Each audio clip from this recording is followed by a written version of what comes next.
L'homme fort. Ouais. Bah, aujourd'hui, vous m'avez appelé parce que cet homme fait bouger Sentinelle TV. C'est pour la troisième fois que je les reçois. Je vous ai dit qu'il parle bien. Il parle avec des révélations, la parole éclairée. En tout cas, depuis que je suis à Brazzaville, je n'ai jamais rencontré quelqu'un qui parle bien comme lui.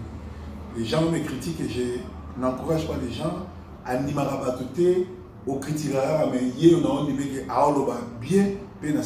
Prophète, shalom. Shalom, l'homme de Dieu. Les autres, toujours sur le mariage. Quand est-ce qu'il y a mariage? Quels sont les signes? Oyo, roye bakiaza moi sinayo.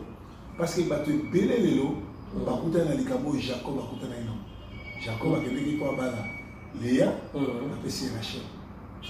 A retardé 7 ans.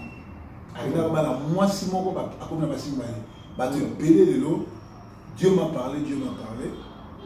Mais il a été Namoko, le messager d'abord une victime. Au divorce, moi je n'ai jamais été marié. Divorce c'est bon parce que c'était un faux mariage. Quand on a yambé souci avec l'église, moi si il faut y limaï. Mais ce qui moi si, tu vas savoir les copains, prophétie, or à l'époque, tu as une qualité de l'Église,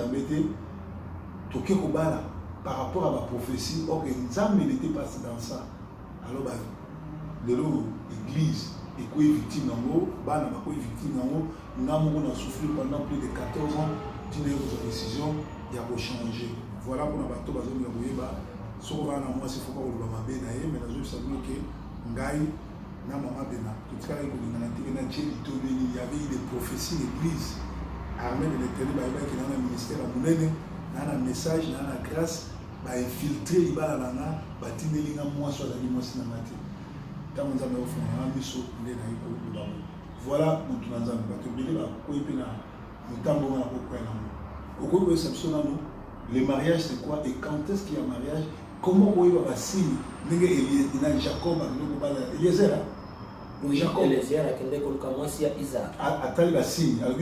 Pour la Iba Kaza, moi, si à Moukozinanga, mais ça va prendre dans la donc il faut dans la quatre vision, il y a Moussa dans Zambé. Na évité na couper sa réponse de la question, sa réponse. Merci. D'abord,